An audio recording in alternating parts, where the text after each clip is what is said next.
Sama kayak para sahabat dulu dalam perjalanan umroh. Pengen umroh, ternyata udah sampai di perbatasan kota Mekah, gak boleh masuk, disuruh pulang lagi ke Madinah. Itu kan diceritain dalam surat Al-Fatihah tentang perjalanan umroh yang berakhir dengan malah perjanjian Hudaybiyah. Niatnya pengen umroh, tapi endingnya perjanjian. Yang isi perjanjiannya, poin-poinnya kayaknya ngerugiin umat Islam banget.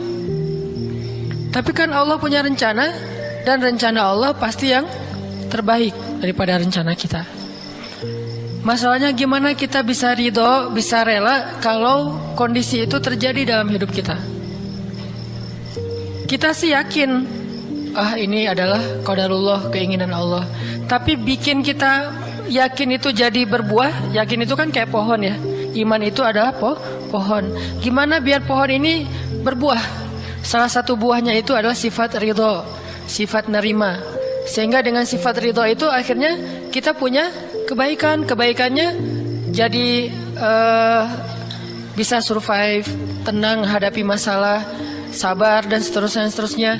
Nah, gimana caranya? Setelah kita dapat sesuatu, kita yakin kepada Allah, terus jadi ridho. Nah, ini belajar matematikanya Allah Subhanahu wa Ta'ala. Dan itulah yang terjadi dalam perjanjian Hudaybiyah. Terjadi kepada Siti Maryam yang tadi dibacain suratnya. Maryam gak pengen punya anak tanpa suami. Kalaupun harus punya anak, nikah dulu. Tapi Allah punya rencana lain. Rencana manusia punya anak setelah nikah. Lagian Maryam lagi belum siap menikah nih. Belum ada cowok yang pantas buat Maryam. Justru karena itulah Allah beri dia anak tanpa laki-laki, tanpa suami. Kenapa? Nggak ada suami yang pantas buat Maryam. Mungkin satu-satunya lelaki yang pantas buat Maryam cuma Nabi Muhammad. Tapi kan beda zaman. Masa Maryam harus nunggu Nabi Muhammad 300 tahun lagi kan ya? Nah, ternyata karena nggak ada yang pantas buat dia, akhirnya dia punya anak tanpa harus melalui seorang suami. Mungkin kita terlalu soleh sehingga nggak ada yang pantas buat kita. Pantasnya cuma bidadari, ya udah di akhirat nikahnya. Husnuzannya mah ya. Mungkin di atas nih nggak ada yang pantas jadi imamnya, soalnya terlalu solehah. Jadi imam juga kayak ragu gitu. Aduh, ngimamin dia, hafalannya udah luar biasa, bacaannya lebih bagus, guru tahsin lah gitu. Saya baru belajar pratahsin, masa mau jadi imam seorang cewek yang guru tahsin? Karena dia terlalu keren, akhirnya nggak ada yang pantas buat dia nih. Maryam kayak gitu banget. Karena terlalu keren, terlalu soleh, sampai ulama aja ragu Maryam ini nabi atau bukan gitu. Sehingga ada dua pendapat ulama, sebagian bilang Maryam bukan nabi, orang soleh. Tapi ada ulama yang bilang Maryam itu emang nabi, satu-satunya nabi dari cewek. Satu dari 4 perempuan yang sempurna. Dan di antara 4 itu kayaknya menurut sebagian ulama Maryam nomor 1 tuh. Walaupun secara usia Asia, Maryam, Khadijah, Fatimah, tapi Maryam itu paling keren lah. Tiba-tiba hamil, datang cowok keren, baju putih, jubah putih, auranya tuh luar biasa. Pokoknya cowok paling keren aja. Sampai Maryam kaget dan berta'awuz, Inni a'udzu birrahmani minka in kunta taqiyya. Aku berlindung kepada Allah dari kamu. Ketemu cowok keren malah berlindung, bukan bersyukur. Coba. Duh, keren banget ya. Astagfirullah, auzubillah gitu kan ya. Nih Maryam nih. Duh, ceweknya keren banget. Udah lama ngelihat baru auzubillah, enggak. Dari awal auzubillah. Kenapa? Ada pasangan di sebelah gitu. Ada istrinya. Nah, Maryam langsung ta'awuz, inni a'udzu birrahman minka in kunta taqiyya. Kata Jibril, cowok keren itu ternyata namanya Gabriel. Kata Gabriel, innama ana rasulu rabbik liahaba laki ghulaman zakiyya. Jangan takut Maryam, aku itu utusan Tuhanmu, artinya malaikat yang pengen ngasih kamu anak yang sangat suci. Kata Maryam, anna yakunu li ghulam, gimana saya akan punya anak, walam yamsasni basyarun, gak ada seorang laki-laki pun yang pernah nyentuh saya, nyentuh aja gak pernah. Walam aku baghiyya, dan saya juga tidak pernah merendahkan diri depan laki-laki, artinya berbuat dosa. Anna yakunu li ghulam, gimana caranya saya punya anak? Kata Jibril, kadzaliki qala rabbuki huwa alayya hayyin. Itu udah kehendak Allah, kehendak Allah. Dan itu hayyin, mudah banget buat Allah Subhanahu wa taala. Sepele banget lah buat Allah. Fahamalat, tiba-tiba Maryam hamil. Fantabadat bihi makanan qasiyya, karena Maryam malu ketahuan hamilnya, akhirnya Maryam pun pergi ke suatu tempat yang terpencil, qasiyya, Aqsa. Aqsa itu artinya tempat yang jauh. Masjidil Aqsa disebut Al-Aqsa karena dia jauh dari Masjidil Haram. Kalau Madinah kan dekat. Masjid yang paling mulia kan ada 3 itu ya, Mekah, Madinah, Palestina. Nah, dia disebut Aqsa karena tempatnya jauh. Makanan qasiyya, tempat yang sangat jauh, terpencil, nggak ada siapa-siapa. Fantabadat bihi makanan qasiyya. Fa'aja ahal makhadu. Tiba-tiba dia udah harus ngelahirin setelah sekian bulan, mungkin 9 bulan. Qalat, dia bersandar di sebuah pohon, kemudian dia berkata, ya laitani mittu qabla hadza wa kuntu nasyam mansiya. Dia kayak orang menyampaikan satu bentuk kalimat sedih, kayak kalau bahasa sederhananya kayak ngeluh gitu.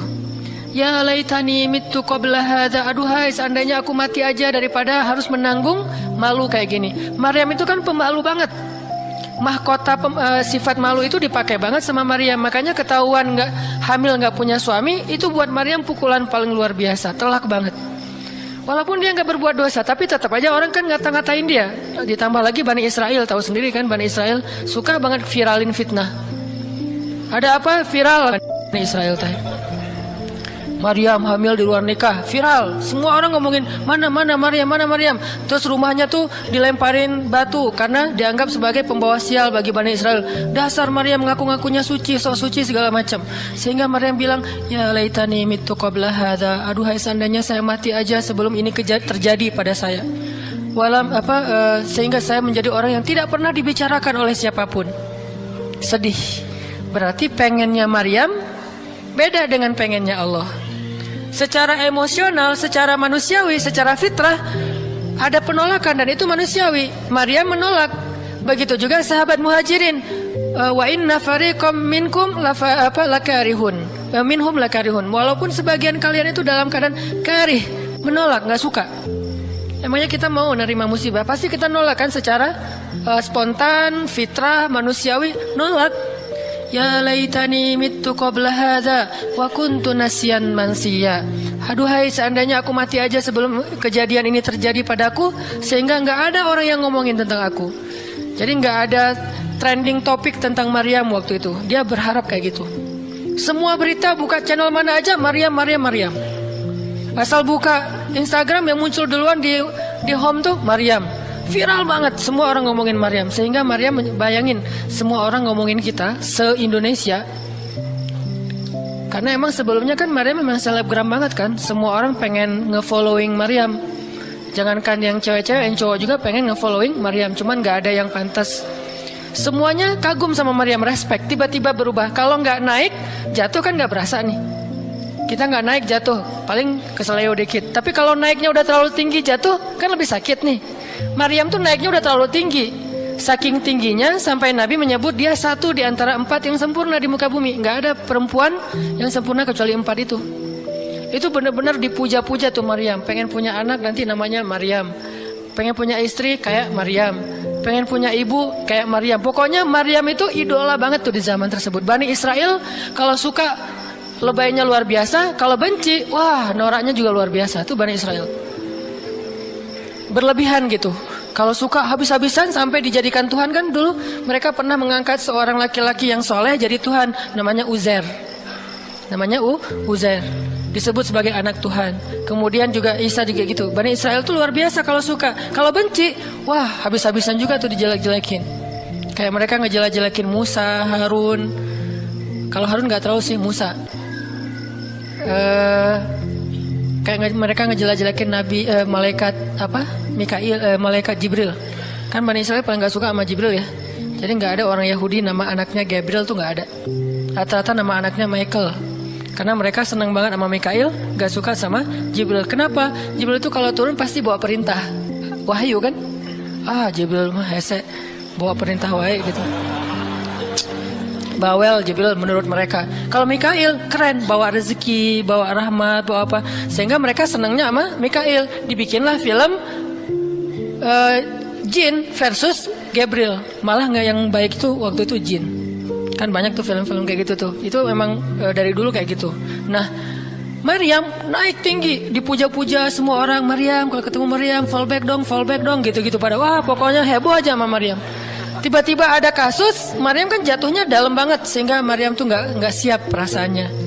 Bukan karena dia sombong dan senang dipuja, tapi memang dia orang yang selama ini nggak melakukan kesalahan apapun, tiba-tiba dihadapkan dengan tuduhan yang sangat-sangat menyedihkan. Mirip dengan yang dialamin oleh Aisyah dituduh selingkuh. Orang sekelas Aisyah dituduh selingkuh kan berat banget.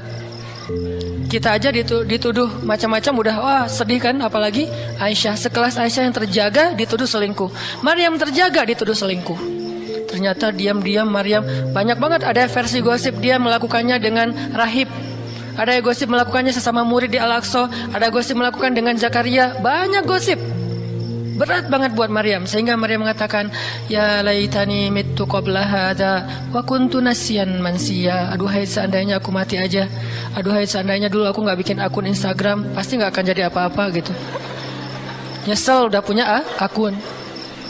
Udah gitu banyak lagi yang ngomongin. Akhirnya turun ayat, turun lagi Jibril, turun malaikat.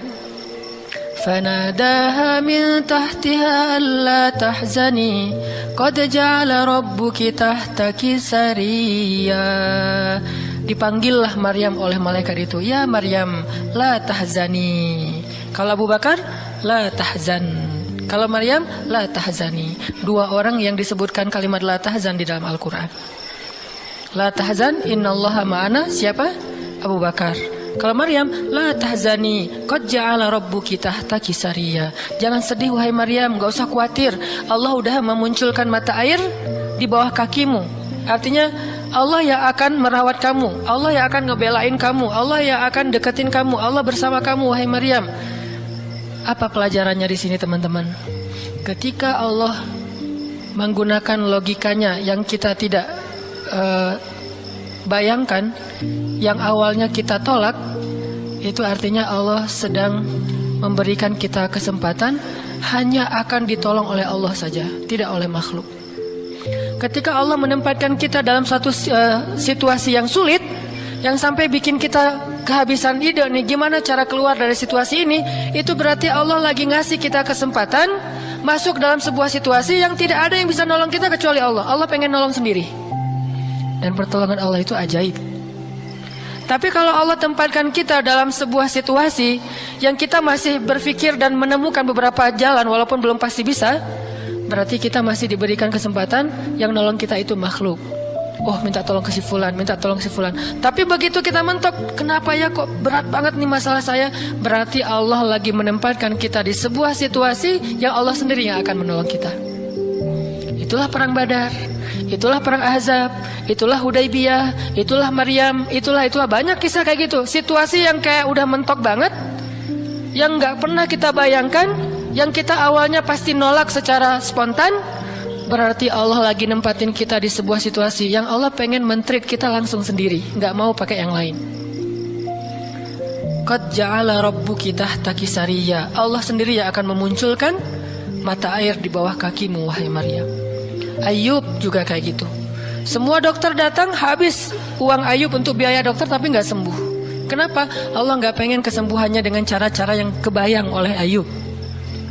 Allah nggak pengen kita dapat jodoh dengan cara yang kebayang oleh kita.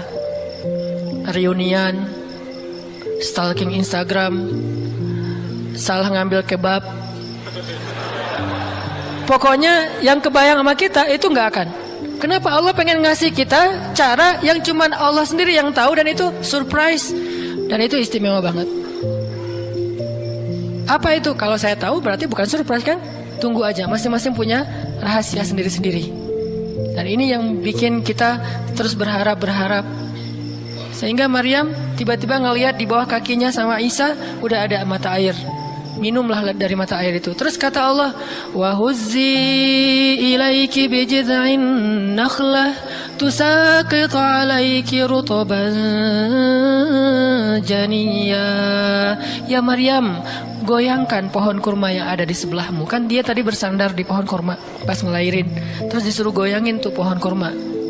Saya pernah bilang, bayangin gimana seorang perempuan yang baru ngelahirin, yang lagi lemah, disuruh goyangin pohon kurma. Pohon kurma itu ukuran diameternya sebesar meja ini nih. Lebih besar daripada diameter pohon kelapa. Bayangin, ngegoyang pohon kurma sebesar ini, seorang perempuan, goyang gak tuh pohon? Gak bakal. Laki-laki aja gak goyang, apalagi sendiri. 10 orang laki-laki aja ngegoyang pohon kurma segede ini, belum tentu goyang. Goyang aja enggak, apalagi sampai ngejatuhin buah kurma. Kalau buah kurma yang udah tua jatuh masih mending, nih yang muda jatuhnya tuh. Berarti kan goyangnya lumayan tuh. Berapa skala Richter ya? Yang muda jatuhnya rutoban janiya, bukan korma yang tamar, yang udah tua, yang udah emang dihembus juga pakai angin, jatuh enggak. Wahuzzi, goyangkan pohon kurma itu ya Maryam. Apakah Maryam berpikir, Allah kalau ngasih perintah yang logis deh? Enggak kan? Kan Allah tahu ini pohon kurma dan saya baru ngelahir, masa disuruh goyang? Enggak. Logika kayak gini, pertanyaan kayak gini enggak muncul dari orang yang udah pasrah banget sama Allah, yakin kalau Allah yang perintahkan, lakukan aja deh. Gak usah tanya gimana nanti hasilnya, itu bagian Allah, bagian kita ngelakuin apa yang Allah perintahin, disebut dengan ikhtiar.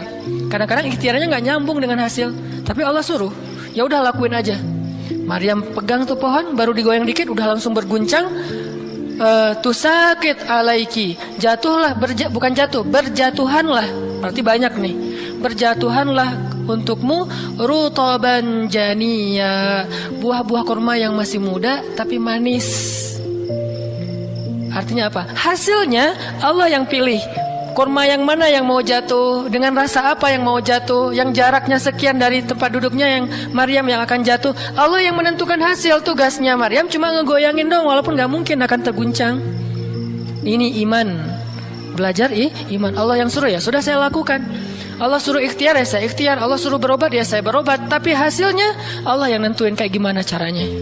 Akhirnya rutoban janiyah, berjatuhan. Kata Allah, fakuli washrobi wa qarri aina. Makanlah Maryam, minumlah Maryam, dan bersenang hatilah kamu dengan semua ini. Sehingga kata Nabi komen setelah baca ayat ini nih. Nabi komen Nabi apa? Korma dan manusia itu ada hubungan sejarah. Diciptakan dari jenis tanah yang sama. Jadi pohon-pohon lain itu jenis tanahnya beda. Cuman satu yang mirip dengan manusia, jenis tanahnya korma. Sehingga salah satu yang cepat merecovery seorang perempuan yang baru ngelahirin adalah makan rutoban janiya, korma yang yang muda tapi manis. Jangan dikasih ke bayinya ya, keselak, bahaya. Kasih ke ibunya. Kalau ke bayinya tamar, korma yang udah tua, terus dikunyah sama bapaknya dengan syarat bapaknya udah gosok gigi. Jangan habis makan bala-bala, cengek, makan kurma, kasih ke bayi. Kasih ke bayi yang tua, kasih ke ibunya yang muda. Dan itu cepat merecovery seorang perempuan. Kata Nabi, di situ ada obat dari penyakit. Intinya teman-teman, kayak gitu ternyata cara Allah. Ini logika Allah nih. Sehingga ketika kaum muslimin, balik lagi ke surat Al-Anfal, dihadapkan dengan satu pilihan yang mereka nggak pernah ngebayangin, dan secara spontan karihun, menolak, maka Allah Subhanahu wa taala menyampaikan kenapa Allah memilih itu. Karena kata Allah, tujuan dalam pencegatan ini bukanlah mengambil harta, tetapi untuk menunjukkan mana yang benar, mana yang batil. Ya sudahlah, daripada menentang Allah, sami'na wa ata'na, ikut. Walaupun sebetulnya hatinya masih karihun, nggak rela gitu. Ikutlah pilihan Allah dan Rasul. Mereka pun ganti rute, dari yang tadi rute mau mencegat Abu Sufyan, sekarang rute kepada Abu Jahal. Mulai ngutus mata-mata Abu Jahal, berapa pasukannya segala macam, bermalam di sebuah tempat di daerah situ. Malamnya Nabi itu nggak bisa tidur. Nabi sepanjang malam beristighosah. Jadi istighosah itu teman-teman salah satu di antara sunnah-sunnah Nabi SAW. Apa istighosah artinya? Doa yang sangat lama. Nabi malam itu sama Abu Bakar berdua nggak tidur, yang lain pada tidur kan, besok mau perang nih. Malam ini mereka tidur, besok mau tanding aja disuruh tidur kan ya. Apalagi besok mau perang, tidur, wajib tidur. Yang belum tidur pokoknya pura-pura tidur aja. Kayak kita besok mau akad kan harus tidur ya. Walaupun susah tidurnya.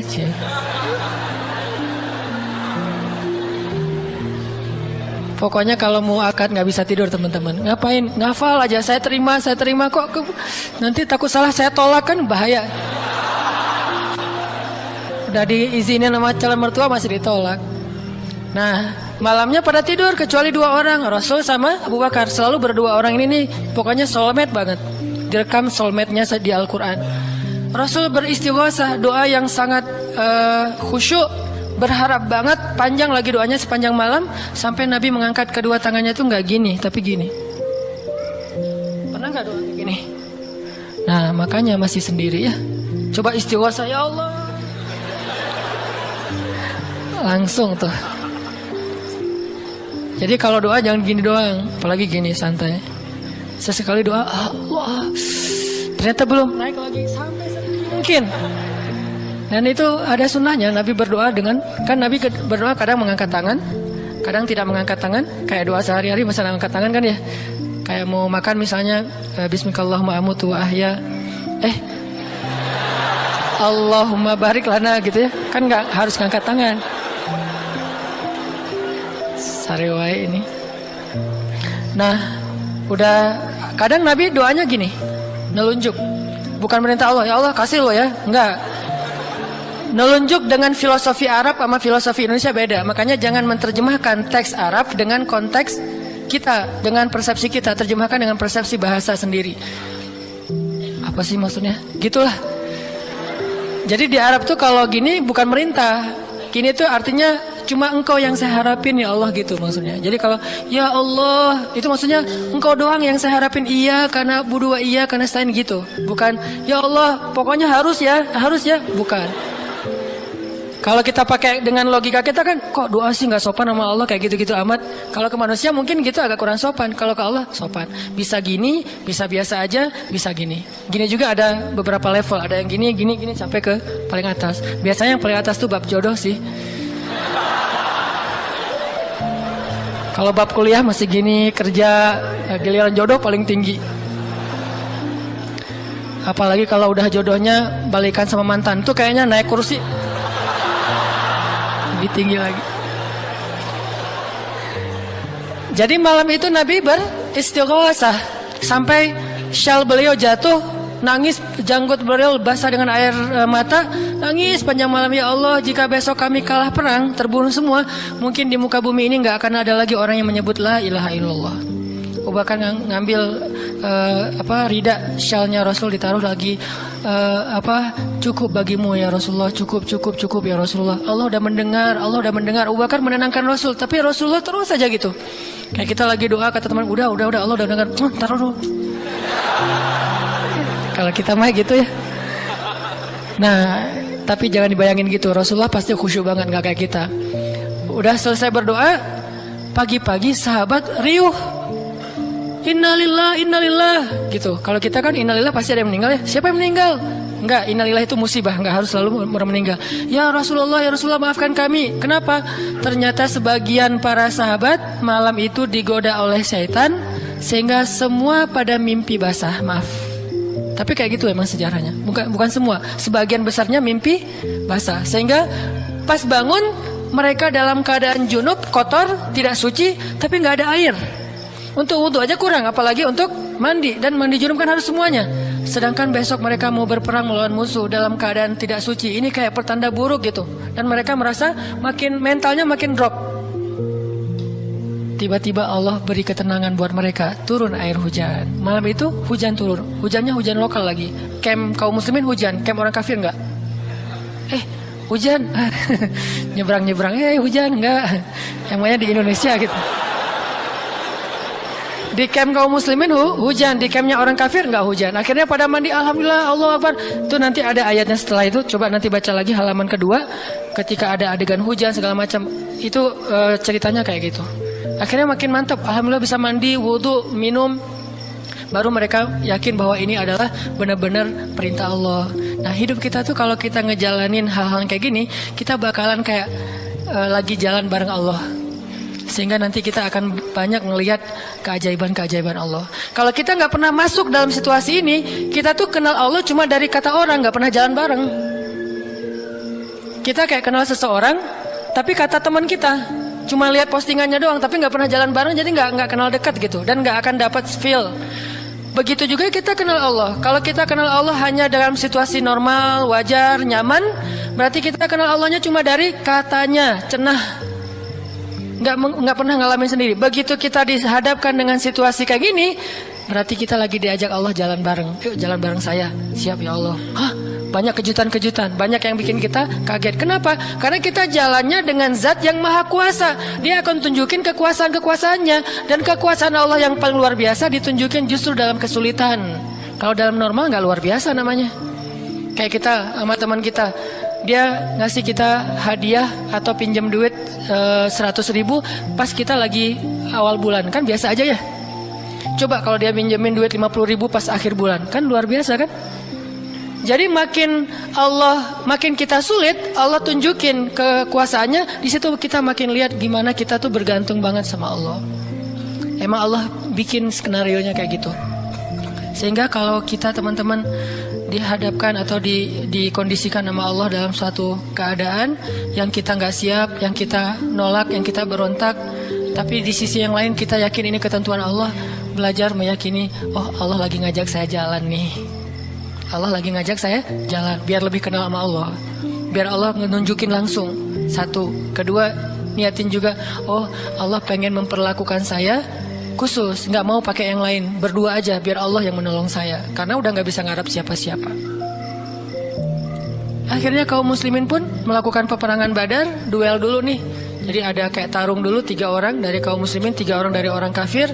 Tarung, salah satunya jagoannya Nabi, kesayangan dan kebanggaan Nabi banget, anak muda yang bernama Ali bin Abi Thalib. Ali maju, kalah musuh, terkapar, 3-3-nya mati. Kaum muslimin bertakbir, ahadun ahad. Yel-yel yang dipakai oleh Bilal dulu di Mekah dipakai oleh kaum muslimin. Menanglah perang Badar. Dan dalam peperangan itu Allah tunjukkan yang luar biasa, kaum muslimin ditolong oleh makhluk yang turun dari langit berbondong-bondong, terbang menyambar dengan pakai ikat kepala berwarna hijau. Malaikat. Jadi ada khusus malaikat yang tugasnya sebagai malaikat militer. Ini malaikat angkatan udara nih. Malaikat militer. Kalau yang tadi kan di Maryam angkatan darat. Jadi ngasih korma segala macam. Ini angkatan udara. Nyambar dari atas, bayangin. Kaum muslimin lagi perang, tiba-tiba serangan udara, kan luar biasa tuh. Dan ini pertolongannya munculnya kenapa? Karena kaum muslimin memilih pilihan Allah, menggunakan logika Allah. Di logika itu, di jalan itu, di kondisi itu, Allah bakalan nunjukin banyak keajaiban. Kalau kita pengen lihat keajaiban, belajarlah untuk bersabar kalau kita tiba-tiba berada dalam kondisi kayak gitu. Kalau enggak, kita enggak akan pernah melihat keajaiban dan kebesaran Allah. Tiba-tiba datang malaikat nyamber, terus pergi lagi, nyamber lagi. Itu berbondong-bondong tuh, ribuan malaikat. Ngapain sih kok banyak banget ribuan malaikat? Sebetulnya satu malaikat juga ngehembus kan habis tuh orang kafir ya. Ya apaan sih orang-orang, habis kan ya. Gampang kan buat malaikat, kenapa sampai ribuan? Kata Allah alasannya bukan untuk ngancurin orang kafir, alasannya untuk meneguhkan orang beriman. Jadi Allah kirim banyak tujuannya untuk meneguhkan orang beriman, sehingga bertambahlah keyakinan mereka kepada Allah Subhanahu wa taala. Kita aja yang memang tidak diberikan kesempatan bisa ngelihat malaikat, tapi malaikat tuh nolongin kita. Terutama nolongin teman-teman yang masih fisabilillah. Itu Allah, malaikat dekat banget sama mereka. Saya udah nggak tega nyebutnya. Udah lama kan saya nggak menggunakan kata itu ya. Nggak tega juga lama-lama. Teman-teman yang masih sendiri, yang masih dalam penantian, malaikat itu kalian nggak sendiri. Ada malaikat di sebelah. Malaikat juga kasihan sama kita. Kita aja yang nggak ngelihat. Ada malaikat. Kenapa di sini? Saya khusus ditugaskan nemenin orang-orang kayak kamu dan teman-teman kamu. Oh ya, malaikat yang khusus nemenin yang berstatus J tadi. Ada hadisnya Ustadz? Nggak ada sih. Tapi yakinlah bahwa malaikat itu diutus untuk menolong orang-orang yang sabar. Status sabar kan bisa status masalah tadi, bisa masalah rezeki, bisa masalah sakit. Pokoknya ada malaikat aja yang nolongin mereka, ngedoain mereka, berselawat untuk mereka, memberikan naungan rahmat untuk mereka. Pokoknya banyak tuh. Apalagi para sahabat yang tadi mau memilih pilihan Allah walaupun awalnya nolak, karihun. Karena udah milih pilihan Allah, Allah berikan pertolongan yang luar biasa. Mungkin kalau tadi mereka maksain pilihan sendiri, bisa jadi dua-duanya nggak dapat. Abu Jahal nggak dapat, Abu Sufyan nggak dapat apa-apa. Untungnya mereka bersabar memilih pilihan Allah. Itulah hidup. Makanya teman-teman, kalau pas kita dapat satu musibah atau satu masalah, satu ujian, kehilangan sesuatu, itu berarti kita dikasih kesempatan untuk ngedapetin sesuatu yang lebih baik. Gimana caranya? Berhusnuzon kepada Allah. Karena kata Allah, ana inda dhanni abdi bi, aku tergantung prasangka hambaku kepadaku. Berarti kalau kita misalnya lagi dapat masalah, terus kita berhusnuzon, oh Allah pengen ngasih yang lebih baik, itu Allah berarti kayak gitu. Kan kesempatan kan? Kenapa kita malah gunain kesempatan itu untuk bersuuzon? Kenalah kita dengan apa yang kita persangkakan. Aku tergantung prasangka hambaku kepadaku. Pas ada musibah, kehilangan sesuatu, oh mungkin memang Allah pengen ngasih saya yang lebih baik dari ini. Ini kan udah lama saya pakai, ini udah 2 tahun 3 tahun, pengen diganti sama Allah. Itu gitu banget Allah tuh sama kita. Terus kenapa kita gak mau berprasangka baik kalau kayak gitu? Masalah yakin. Kalau kita malah pas dikasih musibah, kehilangan sesuatu, bilang apa lagi maunya Allah, kayaknya Allah gak senang dengan saya taubat nih, maka Allah juga akan memperlakukan kita kayak kita prasangkain. Makanya kalau kita dapat musibah, ujian, itu berarti kita dikasih kesempatan untuk memikirkan sesuatu yang baik yang akan Allah kabulkan. Kalau nggak dikasih itu, berarti kita nggak dikasih kesempatan memikirkan yang lebih baik. Begitu dikasih, oh saya harus mikirin yang lebih baik nih. Kayak gitu aja terus. Apapun musibahnya. Termasuk yang tadi, gagal dalam hubungan, diputusin atau ditolak, kita mikirin, oh berarti Allah mau ngasih yang lebih baik dari dia. Ternyata tetap ujung-ujungnya dia juga. Kok bisa? Oh berarti dia diperbaiki sama Allah, dibuat lebih baik, dibuat lebih soleh, lebih pantas, baru bareng dengan kita. Coba kalau nggak dibuat lebih soleh udah langsung jadian, kan bisa bahaya juga buat kita. Stres juga kan mikirnya ya. Makanya Nabi mengatakan, sebaik-baik perhiasan adalah istri yang soleha. Itu benar-benar menyenangkan hati. Kebahagiaan bagi laki-laki itu adalah memiliki seorang istri yang soleha. Istri yang soleha itu bukan cuman istri yang hafal Qurannya banyak, yang hafal hadisnya, bukan wawasan. Istri yang soleha itu istri yang akhlaknya baik, yang kalau kita ngelihat dia langsung bahagia. Jadi pulang ke rumah itu gak pernah nyetel TV. Kenapa papa gak pernah lihat TV? Kan lihat mama. Yang lama nonton TV pasti ini nggak nyaman ngelihat istrinya nih. Jadi kalau sampai rumah bikin kopi, duduk di tengah ruangan, ngelihat istri lalu lalang gitu. Pak, TV-nya di situ, ngapain ke sana kemana mama pergi? Itulah hiburan buat papa. Berat juga Pernah nggak ngomong kayak gitu? Belum. Gimana mau ngomong nggak ada orangnya ya? Nanti kalau udah ada gitu tuh. Makanya saya jarang nonton TV, sering nonton YouTube soalnya. Nah ini ya teman-teman. Jadi kita berprasangka begitu dikasih musibah, oh berarti Allah pengen ngasih yang lebih baik, yang terbaik deh yang kita prasangkain. Karena Allah akan kayak gitu banget.